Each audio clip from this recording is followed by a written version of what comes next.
gamers. Welcome back to EPG Every Platform Gamer, the channel where we cover gaming news and do deep dives across PlayStation, Xbox, Nintendo, PC, all of it. We've finally got a brand new look at Kingdom Hearts 4, and honestly, this might be the biggest trailer we've seen for the game so far. Not only did Square Enix reveal the first confirmed Disney Pixar world, but they also showed off new gameplay mechanics, new playable characters, and some major hints about where the story is going next.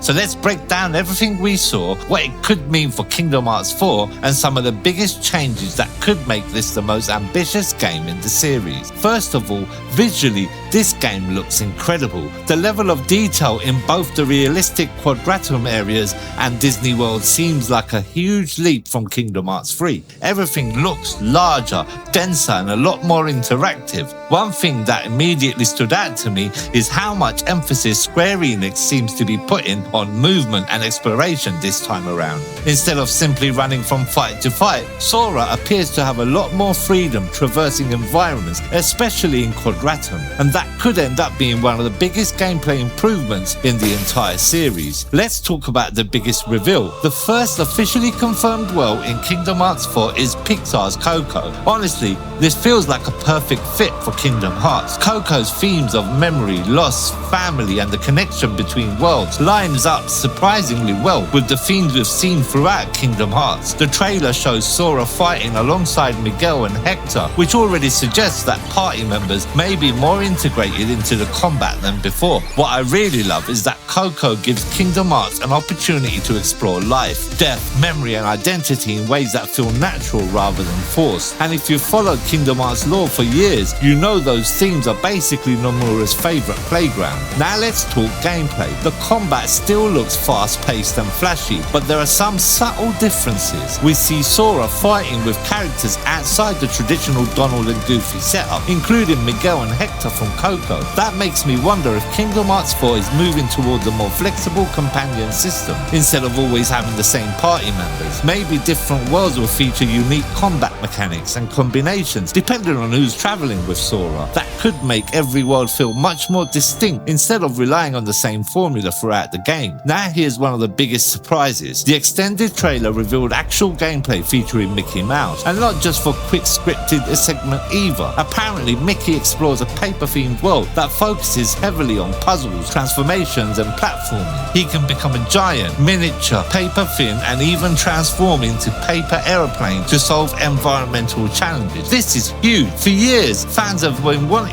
playable sections featuring other characters. If Kingdom Hearts 4 is finally embracing multiple playable heroes, that could massively improve pacing and variety. Imagine switching between Sora, Mickey, Raikou, and maybe even other characters throughout the story. That would make the game feel much larger in scope than any previous entry. Another interesting detail is that we see Donald and Goofy operating on their own. That may sound small, but it's actually pretty important. In previous games, most side characters existed mainly to support Sora. This trailer suggests Kingdom Hearts 4 may split the narrative across multiple groups and give everyone more to do. If that's true, we could finally see parallel storylines unfolding simultaneously instead of everything revolving around Sora. The trailer also gives us a fresh look at Raikou. As always, Square Enix isn't showing too much, but the fact that he's appearing more prominently suggests that he'll have a major role in the Lost Master arc. And honestly, I'd be shocked if Raikou wasn't playable at some point. Kingdom Hearts has gradually been building him up as an equal to Sora for years. This feels like the perfect opportunity to fully commit to that idea. One of the most exciting potential changes is how Quadratum appears to function. The city looks far more expansive than anything we've seen previously in Kingdom Hearts. Developers have also discussed making movement through the city dynamic,